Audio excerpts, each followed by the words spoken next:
Alright, what's up tout le monde? J'espère que vous allez bien, que vous passez une belle journée ensoleillée aujourd'hui, en ce 29 février 2024.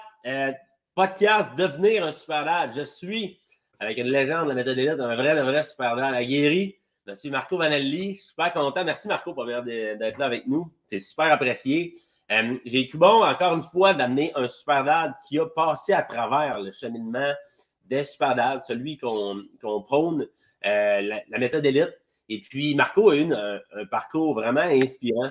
Puis, je pense réellement qu'à travers, justement, son témoignage aujourd'hui, il va pouvoir inspirer beaucoup de pères qui sont actuellement dans la situation que Marco était dans le passé, de faire la réalisation, à prendre leurs petites 2 minutes et dire « Hey, je suis capable aussi, moi aussi », parce qu'on en parlait juste avant de commencer avec moi et Marco, puis c'est vraiment possible d'y arriver. Pas n'importe comment, comme on parlait tantôt, puis on va justement en parler un petit peu dans le témoignage de Marco, mais j'aimerais qu'on se lance tout de suite, Marco. Premièrement, introduis-toi. Qui es-tu? T'as quel âge? Tu viens de quel coin? Qu'est-ce que tu fais dans la vie? Puis qu'est-ce qui t'a amené, en fait, à accrocher au Super Dad? Moi, c'est Marco Vanelli. Je suis rendu à maintenant 38 ans, bientôt 39. Père de 2 enfants de 4 et 8 ans. Fait que c'est ça. En fait, moi, ce qui m'a... pour parler un peu de mon cheminement, je me cherchais, je pense, beaucoup avant de rentrer dans Super Dad. Ça m'a pris longtemps avant de me lancer, en fait. Puis, tu sais, j'ai déjà eu une prise de conscience au début de la vingtaine où j'ai réussi à perdre 50 livres en 6 mois, mais je n'étais pas nécessairement conscient de ce que je faisais, ou en tout cas, je n'étais pas nécessairement conscient de, justement, ce que j'avais à faire pour... fait que je me privais, je faisais attention à ce que je mangeais, mais j'avais aucune flexibilité. Fait que j'avais tout coupé, je faisais de l'exercice. Ça a fonctionné pendant le temps que j'ai fait ça. Mais le moment où j'ai recommencé à aller au resto, commencer à faire moins attention, j'avais aucune idée de quoi faire finalement pour continuer soit à maintenir un poids ou à continuer de perdre du poids si c'était ça que je voulais. J'avais atteint un certain niveau, mais là, je suis retombé dans mes mauvais patterns. Puis au fil du temps, depuis une quinzaine d'années, même plus maintenant, en fait, je suis retombé dans mes mauvais patterns. Puis j'avais non seulement repris mes 50 livres que j'avais perdus, mais j'en avais repris 100. Fait que là, j'étais rendu à un point où j'étais un peu prêt à tout là, pour revenir sur le droit chemin. Combien tu pesais au début déjà, Marco? Comment? Combien tu pesais au début, là, comment t'es arrivé dans les Super Dad avant de commencer, justement? 320 livres. 320 livres, passé à la cap du 320 livres, fait que tu avais repris, c'est ça, le 100 livres que tu nous parlais. Ouais. Là, qu'est-ce qui t'a interpellé? Où est-ce que tu nous as vus? Comment ça s'est passé au début, justement, quand tu nous as vus? Moi, je l'ai vu sur des publicités Facebook, puis au début, je trouvais à la limite que, je me demandais, c'est quoi, qu'est-ce qui monte, parce que ce qu'on voit dans les pubs, on ne sait pas nécessairement, on parle de conseils, de ci, de ça, mais on ne sait pas nécessairement c'est quoi, fait que déjà, même avant de rentrer, je me dis, c'est quoi, ils vont me donner une petite pilule magique, puis je vais maigrir. À la limite, je ne savais pas c'était quoi, mais j'étais tellement prêt à tout que je suis embarqué comme les yeux fermés. Puis, comme je te disais tantôt, je suis vraiment content d'être tombé sur votre programme parce qu'au final, ce que vous montrez, c'est juste la base, c'est de comprendre le concept de il faut que tu saches ce que tu dépenses comme énergie, puis ce que tu manges comme énergie, puis c'est ça qui va déterminer tu prends du poids ou peu importe. Fait que, juste ça, moi, je n'étais pas nécessairement conscient de ça. Fait que juste de prendre conscience de ça, là, je veux dire, juste avec ça, je suis comme, je suis vraiment rendu ailleurs. Puis, avec tout le reste aussi, mais c'est ça. Fait que, Mais avant de passer à ton cheminement, j'aimerais ça comprendre, parce que là, tu t'as dit tantôt, j'étais prêt à tout pour changer. Pourquoi tu voulais changer? C'était quoi les douleurs, entre guillemets, que tu avais dans ton quotidien, que tu étais quand même à bout de vivre dans cette situation-là? Qu'est-ce qui te faisait chier? Ben, d'être à bout de souffle, à tout bout de champ, d'avoir de la misère à me pencher pour attacher mes souliers, courir après mes enfants, je n'étais pas capable de les suivre. Tu sais, contrairement à la première fois où justement où j'avais eu une prise de conscience, c'était vraiment subi à un moment donné. C'est juste j'avais senti mon pouls dans comme ma carotide. Je me disais, tabarouette, il faut vraiment que je fasse de quoi. Là, ça n'a plus de bon sens. Ça avait été ça mon premier déclic. Tu sais, au début vingtaine, quand j'avais eu ma première perte de poids. Puis là, avec le temps, c'est comme pas un élément, mais c'est vraiment plusieurs éléments. Ma blonde qui était tannée de me voir sur le sofa à juste écouter la télé puis à rien faire de mes soirées. Tu sais, c'est comme une série de petits déclics, en fait, contrairement à la première fois. Là, c'est une série de petits déclics qui ont fait en sorte qu'il faut que je fasse de quoi. Puis ça a donné que c'était avec vous. Puis honnêtement, je suis bien content d'avoir fait le move parce que on va dire que je suis un nouvel homme. Définitivement, définitivement. Puis, tu sais, c'est ça, là, en fait, tu nous as rencontrés, 320 livres, fatigué, à bout de, justement, de ta situation. Puis, il y en a tellement des pères qui sont dans cette situation-là, qui sont écœurés d'eux-mêmes, ils ne sont pas fiers d'eux autres. Puis, ils savent que quelque chose doit changer, mais de trouver une solution, puis une solution qui est adaptée aussi à la réalité d'un père. C'est ça qui est tough. Souvent, on les méthodes conventionnelles puis restrictives, comme tu as pu l'essayer dans le passé, ça marche, mais c'est parce qu'à un moment donné, c'est pas adapté à la réalité d'aujourd'hui ou la réalité encore moins d'un père de famille avec deux enfants, jeunes enfants, pour de ça. Ça prend une certaine flexibilité quand même, une certaine compréhension de certains principes qui te permettent d'être en contrôle, enfin, de ton poids, au lieu de juste pas savoir pourquoi, puis par où commencer, quoi faire, comment emboîter le pas par la suite. Fait que là, tu nous as rencontrés, tu as décidé de faire le saut dans le programme, tu nous as fait confiance, tu t'es fait confiance aussi, parce que ça, c'est important. Maintenant, raconte-nous un peu comment s'est déroulé ton cheminement. En fait, combien de poids tu as perdu? Où est-ce que tu es rendu en ce moment? Qu'est-ce qui a changé dans ta vie, en fait? Ben, c'est sûr que pour l'instant, il y a plusieurs sphères sur lesquelles on travaille. C'est sûr que là, pour le moment, ça fait un peu plus d'un an que je suis dans le programme. Je me suis surtout concentré, on va dire, sur l'aspect physique, perte de poids, tout ça. J'ai perdu 90 livres, dans le fond, en un peu plus d'un an. Fait que je suis rendu à peu près 230 là, dans ce coin-là. Là. Fait que j'ai été quand même chanceux. Chanceux. C'est toi-même à un moment donné qui m'avait dit, c'est pas que tu es chanceux, c'est des fois, on te dit tu vas rencontrer des plateaux, des trucs comme ça, puis finalement, moi, j'en ai pas vraiment rencontré jusqu'à récemment, en fait. Puis à un moment donné, c'est toi qui m'avais dit, tu rencontres pas de plateau parce que tu fais ce que tu as à faire pour que ça continue de descendre, puis tant que tu fais ce que tu as à faire pour que ça continue de descendre, bien, ça va fonctionner, puis c'est effectivement ça qui est arrivé. Jusqu'à temps où j'ai eu peut-être un petit relâchement, puis j'ai arrêté de compléter mon journal alimentaire. Je savais un peu ce que je mangeais, je contrôlais, mais peut-être que j'avais des petits excès que je ne maîtrisais pas encore tout à fait assez. Fait que là, après ça, je me suis repris en main là, depuis 2 mois, puis là, ça a recommencé à baisser. Fait que je ne suis pas rendu nécessairement encore au niveau où est-ce que je veux être. Je pense que j'ai encore du travail à faire. Puis c'est ça, c'est pas juste l'aspect physique, c'est aussi l'aspect. J'essaie de m'améliorer. J'ai encore beaucoup de choses à améliorer, là, ma patience avec les enfants, entre autres. Là.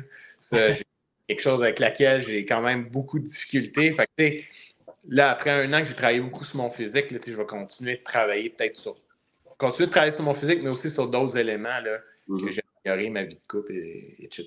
Puis qu'est-ce que tu penses qui est différent, justement, puis dans notre approche, justement, on parlait justement de notre approche qui est un peu différente, que tu as appréciée, justement, à travers ton cheminement avec nous autres chez les Superlabs, qui te mettent beaucoup plus en confiance maintenant?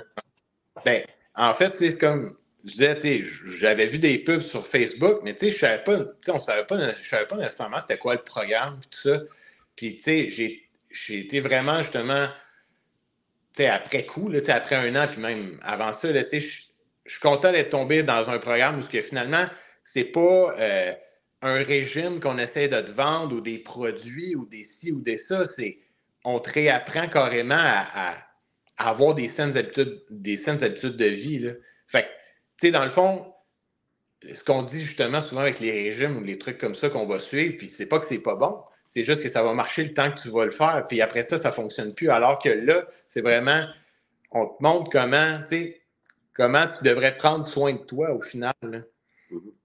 Moi, c'est ça que j'aime dans le fond du programme. Puis c'est pour ça que je dis que je suis bien tombé parce que j'étais prêt à un peu n'importe quoi, on va dire. J'étais rendu à 320 livres. Je suis quand même pas petit. Je mesure quand même 6 pieds 2, là, juste pour mettre en contexte. Mais quand même, j'étais quand même, j'avais un bon ventre et tout ça. Fait que, mais c'est ça. C'est plus d'être tombé sur. D'être éduqué un peu sur quoi, parce que moi, personnellement, ça peut paraître bien simple pour certaines personnes de dire, ben pour perdre du poids, il faut que tu sois en déficit énergétique, mais quand tu ne l'as pas appris et que tu ne le sais pas, ben tu le sais pas. Fait que tu manges, tu ne sais pas ce que tu manges est plus calorique qu'un autre bouffe. Tu peux t'en douter, mais si tu n'y portes pas attention, veux pas, c'est pas quelque chose auquel tu vas nécessairement penser. Fait que, moi, c'est vraiment cette prise de conscience-là là, que j'ai aimé, en fait. Ben, c'est ça. Je pense qu'il y a un aspect vraiment éducatif qu'on met de l'avant dans le programme parce que c'est pas vrai que la solution, c'est un plan d'entraînement. Le monde se garoche tout le temps. Puis, je veux perdre du poids, un plan d'entraînement du programme alimentaire. C'est ça la solution? Non, c'est pas ça la solution. Désolé. Hein? Ça fait partie de la solution. Mais c'est une minime partie de la solution. Parce que le plus gros changement, il se passe ici, à travers l'éducation que tu fais pour comprendre les notions, comment organiser ta nutrition, comment comprendre tes besoins énergétiques, comment comprendre ce que tu manges, te conscientiser par rapport à tout ça. Puis de comprendre qu'est-ce qui fait en sorte que tu prends du poids, que tu perds du poids, que tu maintiens ton poids pour que tu sois enfin en contrôle. Puis ça, ce bagage-là, la bonne nouvelle, c'est que tu le gardes jusqu'à la fin de tes jours. Une éducation, quand tu as appris à écrire, ben, tu sais écrire encore aujourd'hui parce que tu l'as appris. C'est pas juste qu'on t'a dit quoi faire, c'est qu'on t'a montré comment faire et pourquoi ça fonctionne. C'est ça qu'on se concentre à faire avec les Superlabs parce que les enfants, eux autres, apprennent à l'école puis ils se font éduquer à la maison, mais nous autres, on éduque les parents justement pour qu'ils soient capables de prendre soin d'eux à la base. Parce que si tu es prêt à prendre soin de toi, tu ne seras jamais capable de prendre soin de tes enfants au meilleur de tes capacités. Pas que tu prends mal soin de tes enfants en ce moment, mais si tu deviens une meilleure version de toi-même, d'une manière ou d'une autre, ça va rayonner sur tout le reste. Ceci dit, tu sais, on avance dans le temps, dans le témoignage, puis j'aimerais ça, parce que là, on a parlé de ton cheminement, qu'est-ce qui t'a amené à nous connaître, qu'est-ce que tu as accompli, qu'est-ce que tu as apprécié dans le processus, où est-ce que tu en es rendu. Cela dit, tu sais, je t'ai demandé tantôt, si tu avais à donner un conseil aux gens qui nous écoutent, mais surtout au Marco Vanelli de 320 livres qui était rendu à un point où est-ce que quelque chose devait changer. Ça serait quoi le conseil que tu lui donnerais pour que ça change, justement, que les choses changent dans sa vie une fois pour de bon? Ouais, justement, ben, finalement, tu sais, en parlant un peu avec toi tantôt, ben, tu sais, au final, c'est de prendre soin de soi. C'est ça qui est ressorti de ce que je te disais. Je disais, il n'y a pas juste un conseil à donner, mais au final, ce qui ressortait de là, c'est de prendre soin de soi. Puis, je veux dire, le Marco Vanelli qui était assis devant la TV à tous les soirs à manger des cochonneries ou peu importe, ben, je veux dire, prends soin de ta santé, puis fais ce que tu as à faire. Puis, c'est pas vrai que profiter de la vie, c'est nécessairement être assis sur le sofa puis rien faire. Tu peux le faire pareil un peu, là. Mais, je veux dire, c'est aussi prendre soin de soi, de prendre du temps avec tes enfants, de prendre du temps avec ta blonde, de prendre du temps pour toi, pour t'entraîner, pour bien manger, pour aller prendre une marche, t'oxygéner le cerveau. Fait que, tu sais, c'est...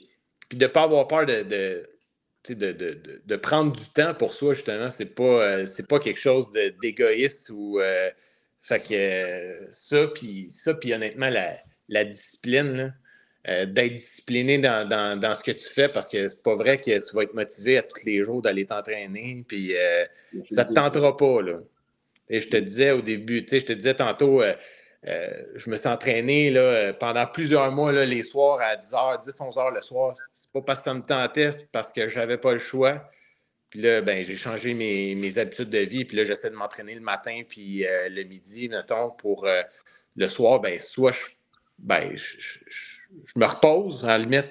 Au lieu de me coucher à minuit, 1h du matin, ben, je me repose. Fait que je prends soin de moi encore une fois. Ouais. C'est ça. C'est apprendre. Ça, les pères ont bien de la misère avec ça. Puis c'est un réflexe normal, je pense, en tant que père, de faire passer les autres avant soi. c'est de prendre soin de tes enfants, aller travailler pour subvenir, puis les payer les comptes, prendre soin de ta conjointe.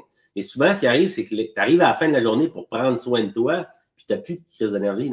Tu es à bout, déjà, tu es en surpoids, tu es fatigué, tu as mal partout, tu veux juste t'écraser, te reposer.